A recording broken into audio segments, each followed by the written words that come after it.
Leones, osos y ¿qué es esta monstruosidad? Estas bestias son verdaderamente aterradoras y todas ellas tienen predilección por la carne humana.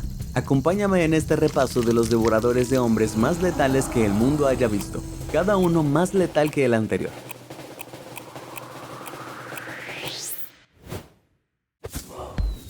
Comencemos en el río Sharda, Nepal. Aquí, las criaturas que no han sido molestadas por el hombre pueden alcanzar tamaños increíbles. El bagre Gunsh puede llegar a medir al menos 2 metros de largo, pero según el folclore, mucho más. En abril de 1988 surgió un informe sobre un Gunsh tan grande que devoró a un aldeano indio de 17 años que se refrescaba en el agua. Solo 3 meses después, un padre y su hijo pequeño jugaban en el agua cuando el monstruo atacó de nuevo. El padre observó horrorizado cómo el enorme pez arrastraba a su hijo bajo el agua, para no volver a ser visto jamás. ¡Santo cielo! ¿Qué es esto? Bueno, los Gunsh habitan en agua dulce en todo el subcontinente indio y son bien conocidos por su comportamiento agresivo. Para atrapar a sus presas, usan sus dientes aserrados y orientados hacia atrás. Así que si uno te atrapa, se clava profundamente y no hay escapatoria. Los lugareños creen que todo esto comenzó cuando la gente arrojaba los restos de cuerpos cremados al río después de los funerales. El Gunsh se dio un festín con las ofrendas, hinchándose hasta alcanzar un tamaño monstruoso y desarrollando un gusto por la carne humana. Luego, en 2007, el temible pez regresó una vez más. Un joven nepalí de 18 años fue arrastrado al río por algo que los testigos describieron como un cerdo alargado con una boca como un abismo. Pero no se trataba de una bestia mítica. La piel lisa y las mandíbulas gigantescas del Gunsh encajaban perfectamente con esa descripción. Pero no es que sea el único bagre devorador de hombres del que se tenga constancia. Basta con ver este bagre piraíba nativo del Amazonas y al pobre hombre que intentó nadar en sus aguas. Esta es una recreación de lo que ocurrió, pero se basa en escalofriantes relatos de testigos presenciales y muestra lo verdaderamente horrible que sería un ataque de este bagre. En cuanto al Gunsh, si tu conocimiento de matemáticas va más allá del nivel de preescolar, sabrás que tiene un total de 3 víctimas mortales, sin dejar ni un solo cadáver. Pero cuidado, esto es solo el principio. Todo lo que estás a punto de ver hace que este pez devorador de hombres parezca un inofensivo pececito. Al menos puedo decirte lo que eso era este último demonio. Del siguiente nadie lo sabe con certeza. Todo comenzó en 2003 en el distrito montañoso de Dowa, en Malawi, cuando un misterioso monstruo empezó a atacar repentinamente a los aldeanos. Nadie vio jamás al responsable, pero se encontraron víctimas con marcas de garras en la cara, miembros arrancados e incluso cráneos destrozados. 19 personas fueron atacadas por esta criatura, apodada la Bestia del Terror, lo que provocó que al menos otras 4.000 huyeran de sus hogares para refugiarse en la sede del distrito. ¿Qué era este monstruo sediento de sangre? Un año antes del aterrador ataque de la Bestia del Terror, una hiena rabiosa había matado a 5 personas antes de ser abatida por guardabosques. Se pensaba que la Bestia del Terror era el cuerpo reanimado de esta hiena, una criatura de brujería que venía a alimentarse de la carne de los seres vivos. Un agente de parques y vida silvestre intentó tranquilizar a la gente, asegurando que esto era falso y que la criatura era solo otra hiena rabiosa. Pero los sobrevivientes juraban que era algo más. Insistían en que las hienas no atacaban pueblos enteros sin ser acorraladas y que la apariencia de la Bestia del Terror no coincidía. Cualquier intento de dispararle o matarla fracasó, y luego simplemente desapareció de todos los registros. A pesar de sus numerosos ataques, la extraña criatura empata con el Gunsh con un total de 3 víctimas. ¿Dónde está hoy? ¿Quién sabe? Quizás todavía esté ahí afuera esperando el momento oportuno para volver a cazar. En julio de 1916, una ola de calor abrasadora llevó a los visitantes a refrescarse en Beach Haven, Nueva Jersey. La gente conocía bien la existencia de los tiburones, pero por aquel entonces no tenían la mala fama que tienen hoy, y se divertían alegremente en el agua, ajenos al terror que estaba a punto de acecharlos. El 1 de julio, un hombre de 25 años fue a nadar al atardecer cuando algo afilado lo agarró y le arrancó la carne de la pierna de forma atroz. Un socorrista lo rescató y sobrevivió lo suficiente como para llegar a tierra firme, pero trágicamente la pérdida de sangre acabó con su vida. En aquel momento la gente ni siquiera sospechó de un tiburón. Algunos sugirieron una tortuga marina, ya que son conocidas por morder, por lo que las playas de New Jersey permanecieron abiertas. Grave error. El segundo ataque ocurrió el 6 de julio, cuando un nadador perdió ambas piernas de un mordisco, muriendo en el acto. El pánico se apoderó de la gente, Los periódicos identificaron al culpable como un tiburón de New Jersey y la gente sentía cada vez más miedo de meterse al mar. El 13 de julio, un grupo de niños jugaba en un arroyo. Era agua dulce, así que estaban seguros de que estarían a salvo. De repente, uno de ellos divisó una siniestra aleta negra que sobresalía del agua. Aterrorizados salieron corriendo, todos excepto uno, que fue arrastrado gritando a las turbias profundidades. No volvió a la superficie. Una hora después, 3 hombres se zambulleron para buscar al niño. Uno de ellos aparentemente lo encontró cuando también fue atacado por el animal. Claramente ningún lugar estaba a salvo del tiburón de New Jersey. Apenas media hora después, un chico de 14 años estaba subiendo por la escalera del muelle, cuando el tiburón lo atacó. Al hablar del horrible encuentro, dijo que sintió como su pierna se le metía en la garganta, pero que increíblemente pudo liberarse. Fue llevado rápidamente al hospital donde recibió tratamiento y sobrevivió. Sería el único. Ahora el miedo de la gente se había convertido en ira. Estaban hartos de ese tiburón, así que se amarraron con suficientes pistolas y dinamita para acabar con el devorador de hombres de New Jersey. La costa este se llenó de cazadores aficionados, que juntos mataron a cientos de tiburones, solo para que las autopsias mostraran que ninguno de ellos tenía rastros de restos humanos en su interior. Luego, el 14 de julio, el taxidermista y domador de leones, Michael Slasher, afirmó haber matado a un gran tiburón blanco con un remo roto después de que casi hundiera su barco. Tras abrirlo, hizo un descubrimiento espeluznante: carne y huesos humanos. ¿Podría tratarse del infame culpable? Sin duda lo parecía. El enorme tiburón medía 2.3 metros de largo y pesaba 148 kilos, una vez y media más que un hombre promedio. Siendo taxidermista, Slasher disecó al legendario tiburón y lo exhibió frente a su tienda en Manhattan. A partir de entonces, los ataques cesaron definitivamente. Así, el tiburón de New Jersey murió con un saldo de 4 víctimas. Si estos sucesos te suenan familiares, es porque supuestamente inspiraron a Peter Benchley de escribir Tiburón, consolidando a los tiburones en la cultura popular como despiadados y feroces devoradores de hombres.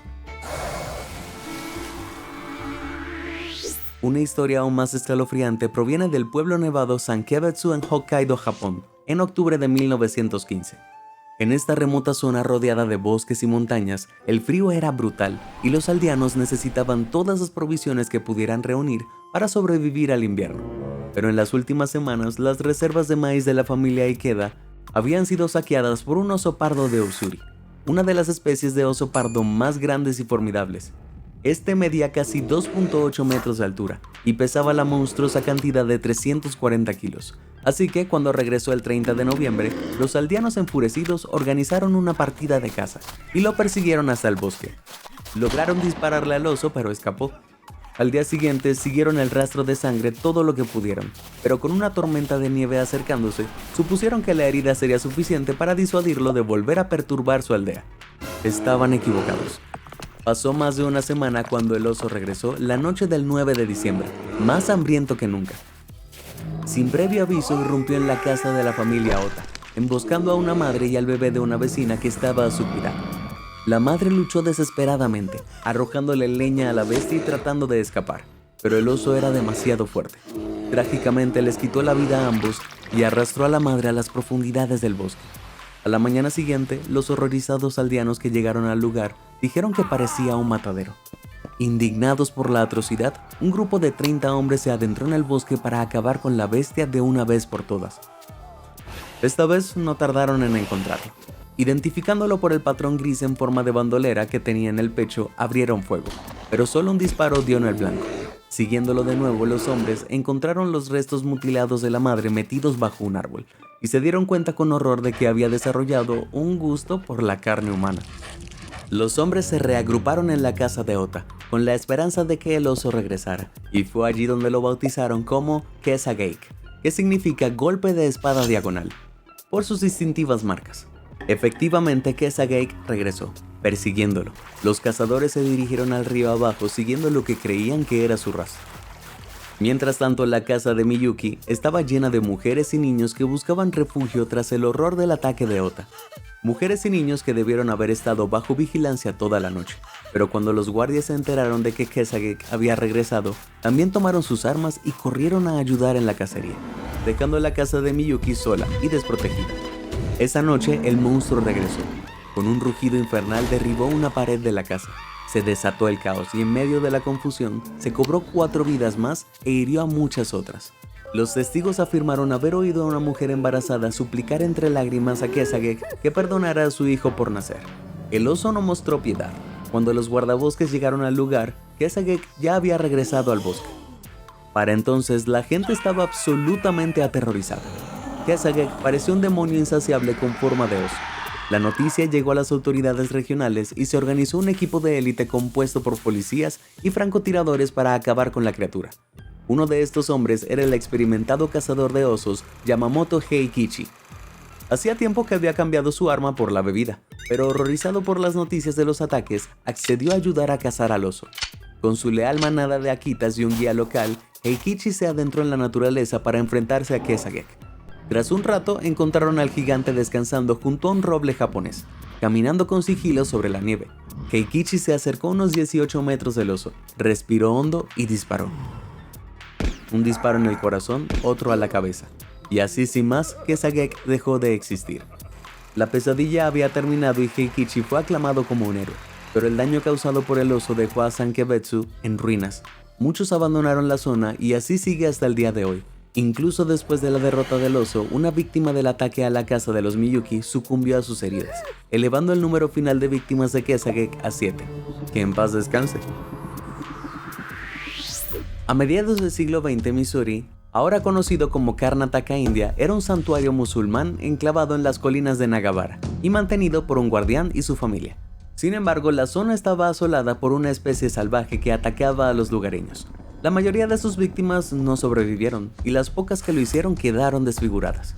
Vaya, una noche oscura, el hijo de 22 años del guardián salió sin rumbo fijo antes de acostarse, pero algo más estaba allí también. Enfurecida, la criatura se abalanzó sobre el joven, mordiéndolo y arañándolo repetidamente antes de alejarse tambaleándose. El hombre regresó con sus padres, pero estaba demasiado herido y al amanecer había fallecido. Desconsolado, el padre contactó a su amigo, el cazador Kenneth Anderson, originario de la India. Tras escuchar la espeluznante historia, Anderson viajó a Missouri para acabar con el culpable. ¿Y quién era el culpable? Un oso perezoso. Isn't he adorable? A pesar de su nombre, estos osos son muy agresivos y pueden causar graves daños con sus dientes y garras. Y este oso perezoso en particular era aún más volátil de lo habitual. Algunos decían que estaba furioso, una osa madre sedienta de venganza tras la muerte de sus cachorros. Otros decían que se había enamorado de una niña humana y, frustrado por la barrera entre especies, descargaba su ira contra otros humanos. En fin, cualquiera que fuera la razón, significaba problemas. Al llegar, Anderson se enteró de que el oso de Missouri había atacado a 2 leñadores a unos 30 kilómetros de distancia, en Sacredpana, uno de los cuales falleció posteriormente. Pocos días después, un pastor de ganado también fue atacado tras acercarse demasiado a la cueva de un oso. Creyendo que se trataba del mismo oso, Anderson guió a un pequeño equipo a través de la selva, encontrando al pastor tendido al pie de un árbol en un charco de sangre, gimiendo mientras la poca vida que le quedaba se desvanecía. Caía la noche.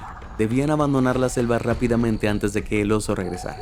Anderson intentó llevarse al pastor, pero tropezó y se torció el tobillo. Los demás fueron a buscar ayuda, dejando a Anderson y al pastor solos. Esa noche, Anderson se quedó al lado del pastor, pero por la mañana sus gemidos habían cesado. Finalmente, Anderson fue encontrado por un grupo de búsqueda y llevado a otro lugar. Había burlado al oso, por ahora. 4 días después, el cazador se dispuso a terminar lo que había empezado. Se decía que el oso había herido a 2 hombres más y que andaba merodeando por los campos alrededor de Sacredpatna, probablemente alimentándose de azufaitas maduras. Así que Anderson se dirigió allí para pasar la noche bajo un árbol, completamente expuesto esperando. Finalmente oyó un gruñido y el sonido de garras hurgando en la tierra. Encendió su linterna y ¡pum! Ahí estaba. Un robusto oso negro erguido sobre sus patas traseras con la boca abierta, listo para atacar. Pero esta vez no tendría oportunidad. Anderson disparó su rifle efectivamente al pecho y cayó al suelo de golpe. La pesadilla había terminado. Los osos perezosos suelen atacar a los humanos en lugar de huir, y como en esta historia, cuando atacan, apuntan a la cara. Pregúntenle a este recolector de setas del sur de la India que fue atacado sin previo aviso. Pobre hombre. Sin embargo, algunos detalles de la historia de Anderson no cuadran. Anderson supuso que los ataques de Nagabara y Sacredpatna fueron cometidos por el mismo oso. pero los osos perezosos tienen el territorio más pequeño de todas las especies de oso, por lo que 32 kilómetros es una distancia enorme para ellos. Además, sus territorios se superponen bastante, así que es muy posible que estos ataques hayan sido perpetrados por más de uno. Ya fuera el oso de Missouri o varios osos, los ataques dejaron alrededor de 24 heridos y 12 muertos. Ojalá el próximo monstruo fuera tan amable. Parece sacado de un cuento de hadas oscuro. En 1999, en una aldea a las afueras de Lucknow, India, un niño de 1 año dormía plácidamente junto a su madre, hasta que en un silencio absoluto fue secuestrado de su cama. Al día siguiente, su cuerpo parcialmente devorado fue hallado en el bosque cercano. Durante casi 8 meses, los ataques se produjeron casi semanalmente en aldeas empobrecidas de Uttar Pradesh, una región rodeada de granjas y arboledas pantanosas. Durante siglos, los lobos indios habían evitado a los humanos, pero probablemente debido a la invasión humana de su territorio comenzaron a atacarlos, algo que no les resultaba demasiado difícil. Debido al calor y al espacio limitado en sus hogares, las madres solían dormir al aire libre con sus hijos pequeños. Para un lobo de 45 kilogramos de músculo, un niño pequeño era una presa fácil. Además, muchas casas ni siquiera tenían cerraduras, lo que permitía a los animales entrar sigilosamente, aunque los ocupantes no estuvieran fuera. A medida que la histeria se extendía, la gente culpaba a lo sobrenatural. No se trataba solo de lobos, sino de hombres lobos del folclore. Otros avivaron las tensiones políticas culpando al antiguo enemigo de la India, afirmando que los ataques eran agentes pakistaníes disfrazados de lobos. Los aldeanos paranoicos se enfrentaron entre sí, lo que derivó en linchamientos que dejaron al menos 20 muertos, y obligó a las autoridades a arrestar a 150. Desesperados por detener la locura, se organizaron grupos de cazadores para patrullar cientos de kilómetros de riberas. Se ofrecía una recompensa de 10,000 rupias, más de lo que muchas familias ganaban en un año por cada lobo muerto, más de $580 actuales. Al final, 11 lobos fueron abatidos, poniendo fin a la matanza, pero no antes de que al menos 76 niños de más de 50 aldeas fueran atacados. Afortunadamente no todos murieron, pero aún así los lobos de Uttar Pradesh lograron un terrible saldo de 38 muertos. En otra parte de la India, en el tranquilo pueblo de Gumalpuram, la puerta de cada choza estaba bien cerrada, algunas con cajas o piedras que bloqueaban las entradas. Eran principios de la década de 1950, y al caer la noche nadie se aventuraba a salir hasta que volviera a salir el sol. Aunque eso no importaba. Atravesando una pared de paja, el diablo manchado de Gumalpuram entró en una casa y se llevó a otra víctima que gritaba. No era un diablo de verdad, aunque bien podría haberlo sido. En realidad era un leopardo. Aunque más pequeño que otros grandes felinos, un leopardo indio suele medir apenas 1.4 metros de largo y pesar hasta 75 kilogramos. Esta criatura era ferozmente temible. A veces incluso excavaba madrigueras debajo de las chozas o irrumpía a través de los techos para alcanzar a sus víctimas. Ya era suficiente. El magistrado del distrito contactó con nada menos que Kenneth Anderson. Sí, el mismo Kenneth Anderson que abatió el oso perezoso descontrolado. Al hablar con los lugareños, Anderson descubrió que vivían en un estado de miedo constante.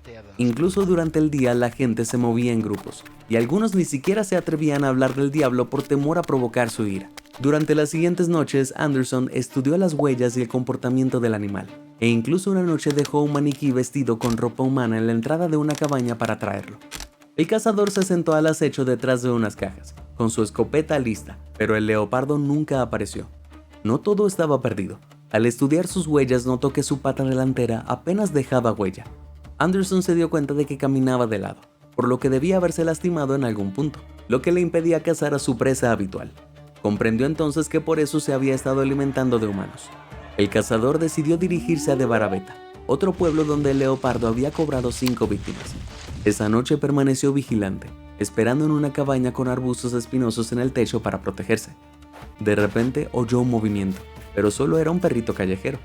Compadeciéndose del flacucho animal, Anderson le dio un sándwich y el agradecido perro se quedó a su lado.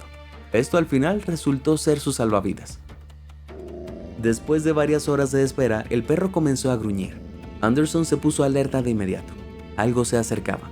Entonces el perro salió disparado a la calle, ladrando ferozmente en la esquina de la cabaña de Anderson. Inmediatamente el cazador preparó su escopeta mientras el diablo manchado se abalanzaba desde la oscuridad, con las garras extendidas y los colmillos al descubierto. Anderson disparó directamente a sus ojos, luego le dio 2 balas más en el cuerpo. No tuvo ninguna oportunidad. Al examinarle la pata, notó púas de puercoespín alojadas entre sus dedos, lo que le había hecho caminar agonizante, y sin duda esto habría afectado su humor. Con su matanza terminada, el Diablo Manchado terminó con un recuento de 42 muertos. Si el perro callejero no hubiera alertado a Anderson, casi con seguridad se habría unido a esa lista. Anderson llamó al perro Nipper y se convirtió en su compañero de por vida. ¡Oh! La aldea ugandesa de Luganga se encuentra junto al lago Victoria, pero a partir de 1991 una bestia emergía del lago y atacaba a niños desprevenidos que intentaban recoger agua. Siempre hambriento, habiéndose cobrado una vida, se trataba de un cocodrilo del Nilo, una de las especies de cocodrilos más grandes y feroces del mundo. Algunos alcanzan 4.3 metros de largo. Debido a su terror, los lugareños lo bautizaron como Osama. Ya te imaginarás por qué. Ni siquiera en botes la gente estaba a salvo. Los pescadores contaban historias de Osama nadando junto a sus embarcaciones e intentando volcarlas. En algunos casos, incluso saltaba dentro de los botes, agarraba a una víctima que gritaba y la arrastraba al agua. Un comportamiento muy inusual para un cocodrilo. Un pescador relató que en 9 ocasiones distintas, Osama había matado a sus compañeros de tripulación, incluido su propio hermano, pero él siempre salía ileso. Los aldeanos le dieron la espalda al pescador, sospechando que habían hecho un pacto con la bestia que creían que estaba poseída por el mismísimo Satanás. Pero en 2005, Osama finalmente fue derrotado. Funcionarios de la Autoridad de Vida Silvestre de Uganda colgaron un par de pulmones de vaca en un árbol cerca del escondite favorito del reptil como cebo, y el cocodrilo lo mordió. Dentro de los pulmones había una trampa de cobre. Cuando el cocodrilo mordió los pulmones, la trampa atrapó sus dientes en una red apretada. Osama terminó colgando del árbol por sus mandíbulas, y cuanto más luchaba, más se enredaba. Más de 50 hombres agarraron las cuerdas atadas a la trampa y subieron al furioso cocodrilo. Osama pesaba casi 1 tonelada y medía unos 4.8 metros de largo, así que no fue fácil. En total, el cocodrilo se había cobrado la devastadora cifra de 83 vidas, devorando al 10% de la población del pueblo. Pero ahora lo tenían justo donde querían, amordazado y atado, solo para descubrir que los funcionarios de vida silvestre les habían prohibido matarlo. En cambio, Osama pasó a ser propiedad de la empresa de bolsos de piel de cocodrilo Uganda Crux Ltd. y fue enviado a una granja, donde lo usaron para criar futuros bolsos. Podría decirse que ese es un destino peor que la muerte. En 1898 comenzó la construcción del puente sobre el río Tsavo para el ferrocarril de Uganda. Obreros africanos e indios trabajaban bajo el sol abrasador, supervisados por el teniente coronel John Henry Patterson. No sabían que para algo que los observaba desde lejos parecían un festín. Patterson llevaba solo unos días destinado en la zona, cuando 2 de sus hombres desaparecieron. Al principio atribuyó su desaparición a un crimen, la obra de unos ladrones que querían quedarse con su paga. Solo cuando una mañana lo despertaron con la noticia de que un enorme león había agarrado a un oficial indio por el cuello y lo había arrastrado fuera de su tienda. Se dio cuenta de que la cosa iba mucho más allá. Casualmente, Patterson tenía experiencia cazando tigres, y tras seguir las huellas del animal se percató de que no 1, sino 2 leones habían atacado al oficial, dejando sus huesos limpios esparcidos. Los devoradores de hombres eran en realidad hermanos, aunque por alguna razón carecían de melena. Horrorizado por el espantoso descubrimiento, Patterson juró librar a la tierra de esas bestias. En los últimos meses, más hombres fueron atacados por los leones devoradores de hombres de Tsavo, que se volvieron cada vez más audaces. Uno de los leones se abrió paso a través de una espesa cerca de espinos que rodeaba a un grupo de trabajadores dormidos. Atrapó a uno de ellos y esquivó todas las balas que le disparaban.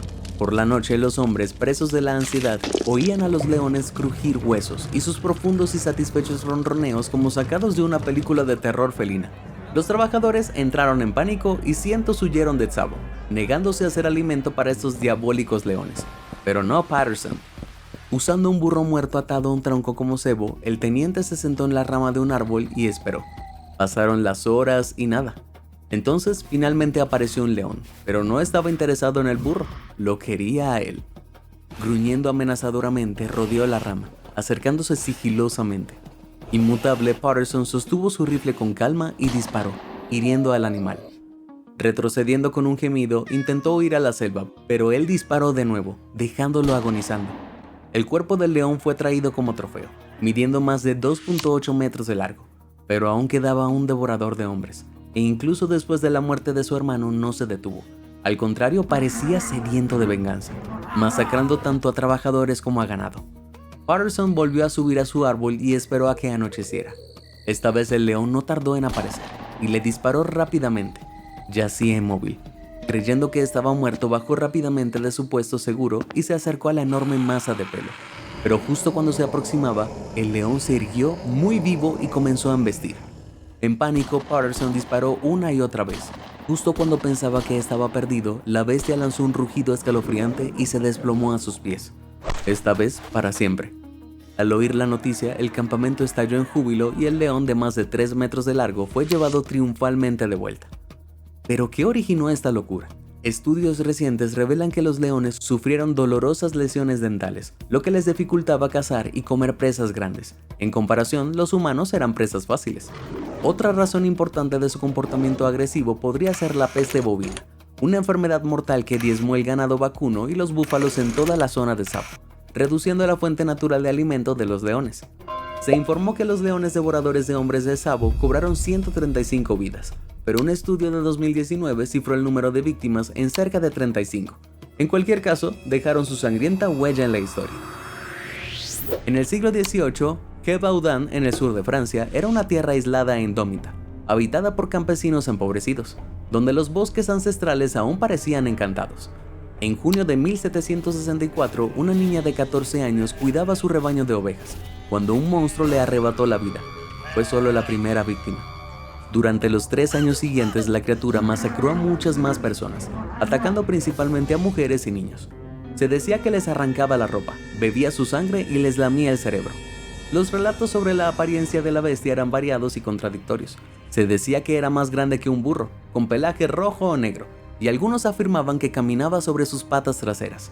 Tenía una piel que repelía las balas y ojos como el fuego.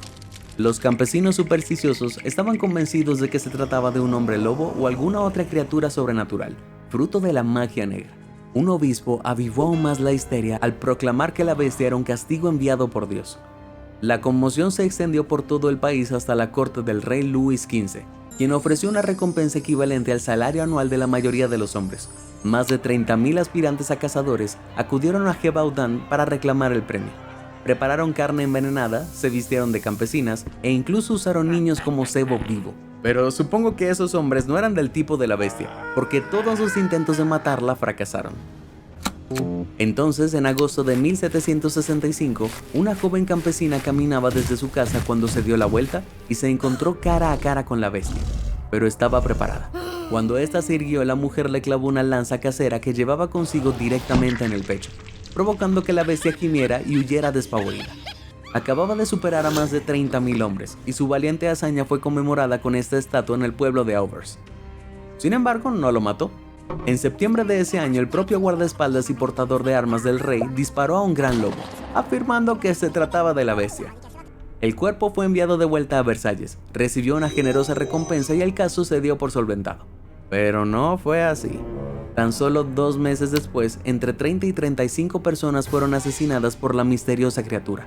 Pero el rey, creyendo que la bestia había muerto, no se dignó a hacer nada al respecto. Entonces, en junio de 1767, apareció el granjero local, Jean Chastel. No era precisamente fiable ni particularmente competente y ya había estado en la cárcel por guiar a una partida de caza a un pantano. Impresionante currículum. Pero, según la leyenda, fundió una medalla de plata de la Virgen María y forjó una bala, que disparó contra la bestia, acabando con ella definitivamente. Quienes vieron el cuerpo afirmaron que no se parecía a ningún lobo que hubieran visto jamás. De tamaño monstruoso, con ojos extraños y aterradores, y pelaje con marcas rojas y negras. Hoy en día aún se desconoce su especie. Las sugerencias incluyen desde un lobo, un híbrido de perro y lobo, una hiena, un león, un maníaco vestido con piel de animal, o el culpable más probable, una manada de lobos. El número de víctimas varía, pero la mayoría de los relatos sitúan el número de muertos en más de 100, con más de 300 mutilados. Sí, acabamos de llegar a las 3 cifras y la cosa solo va a empeorar a partir de ahora. En la década de 1890, los bosques de Terai en Nepal estaban siendo talados para obtener madera. Pero de entre los escombros surgió un animal dispuesto a vengarse de la humanidad. Una tigresa de Bengala devoradora de hombres con una historia tan salvaje que pasaría a ser leyenda. Comenzó en unas pocas aldeas, capturando y devorando a sus víctimas, hasta que finalmente el número de muertos alcanzó los 200. El miedo y el pánico se apoderaron de la región, hasta el punto en que un regimiento del ejército nepalí fue enviado tras la gran felina. Pero justo cuando creían haberla acorralado, el implacable animal se zambulló en el río Sharda, lo cruzó a nado y se estableció en la región de Kumaon, en la India. Allí se volvió más audaz. Recorría 32 kilómetros entre cada presa, atacaba a los trabajadores entre los límites del bosque y lo hacía a plena luz del día. La tierra quedó embrujada por sus rugidos funestos y los aldeanos aterrorizados abandonaron sus hogares. El gobierno colonial británico envió policías y cazarrecompensas tras ella, pero los eludió y humilló a todos. En 1907, un subcomisionado se hartó y reclutó a su amigo Jean Corbett, un trabajador ferroviario irlandés indio, que había crecido cazando en la selva. Este hombre había matado a su primer leopardo a los 10 años, así que, comparado con los demás cazadores, era mucho más duro. Desde allí, Corbett dirigió una partida de caza hasta el pueblo de Champawat, donde la última víctima de la tigresa era una chica de 16 años. Siguiendo el rastro de sangre que había dejado a la tigresa, Corbett lo siguió hasta lo profundo de un barranco, donde encontró una falda rasgada, huesos astillados y lo más horrible de todo, una pierna humana.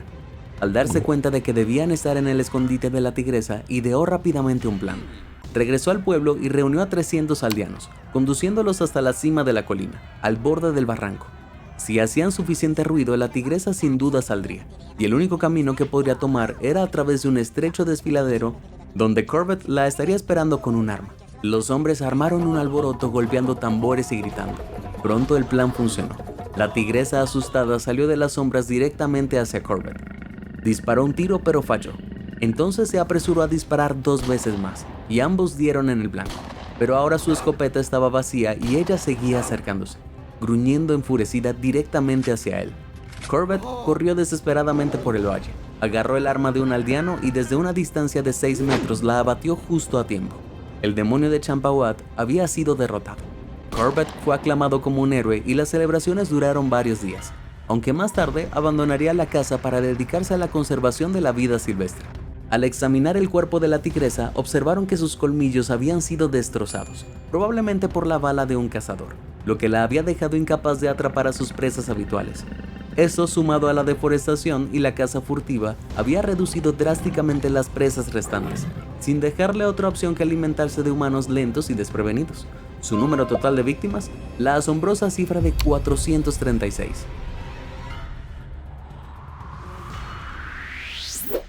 Pero he dejado lo más letal para el final. Mientras la peste bovina asolaba las poblaciones de búfalos, antílopes y ñus en el sur de África, las autoridades británicas sacrificaron herbívoros salvajes en un intento por controlarla. Pero esto tuvo un costo inesperado. Desde 1932, los habitantes del distrito Jombe, en el sur de Tanzania, fueron presa de una manada de leones hambrientos y aterradores. Físicamente eran más pequeños que la mayoría, pero también eran más rápidos y mucho más letales. La manada de Jombe viajaba durante la noche más de 32 kilómetros hasta aldeas desprevenidas y luego atacaba. Pero incluso escondiéndose en sus chozas, los aldeanos no estaban a salvo. Verás, en Tanzania no es raro que los maridos tengan varias esposas. Una mujer contó cómo una noche, a salvo en su casa, escuchó los gritos desesperados de su coesposa desde la choza. Despertó frenéticamente a su marido, quien salió corriendo para salvarla. Sin saberlo, él fue la presa. El león había estado merodeando fuera de la choza de la coesposa, pero no había entrado, y en cuanto vio al marido afuera, supo que no tenía que entrar. No tuvo ninguna oportunidad. Es posible que los leones de Jombe dejaran gritar a sus víctimas aterrorizadas, atrayendo así a otras fuera de sus hogares, donde se convertían en presas fáciles. Nada parecía saciar su sed de sangre. Si alguien se topaba con alguno de estos grandes felinos, sería lo último que vería. Finalmente, las autoridades coloniales contrataron al famoso guardabosques inglés George Rusby para dar caza a los leones de Jombe. Sin embargo, los supersticiosos lugareños estaban convencidos de que los animales salvajes estaban controlados por un hechicero y se negaron a ayudar a Rusby a eliminarlos. El guardabosques perseveró, pensando que si lograba matar a uno solo, demostraría que no había magia negra involucrada. Calculando que la manada contaba con unos 15 ejemplares, probó varias trampas, incluso usando restos humanos como cebo. Todos fracasaron. Al final, Rusby se dio cuenta de que la única manera de acabar con la manada era rastrearlos laboriosamente a pie y abatirlos uno por uno. Al ser informado de un ataque a una aldea cercana, acampó y esperó a que los leones atacaran de nuevo. No tardó mucho. Esa noche una mujer fue asesinada. Al amanecer, Rushby salió en persecución y tras unas horas dio con el culpable. Un par de disparos rápidos después y el primero de los leones de Jombe yacía inmóvil a sus pies. A partir de entonces, los lugareños empezaron a temerles menos, y con su ayuda, para 1947, 10 de los leones habían sido abatidos. Un avance decisivo se produjo tras una cacería de 8 días, cuando Rushby disparó en la cabeza al jefe de los leones que había mantenido unida a la manada durante tanto tiempo. Esto sumió en el caos a lo que quedaba de la manada. Tras 15 años brutales, su reinado de terror llegó a su fin. Durante ese tiempo, el número de leones de Jombe muertos alcanzó la increíble cifra de 1500, convirtiéndolos en los devoradores de hombres más letales que jamás hayan existido. Y con esto llegamos al final. ¿Qué devorador de hombres te dio más miedo? Quizás conozcas otros animales carnívoros que no aparecen en la lista. Comparte con nosotros tu respuesta. Si te sorprendió toda esa información, házmelo saber en los comentarios del video. Y nunca dejes de sorprenderte. Muchas gracias por ver y suscríbete a Sorprendente.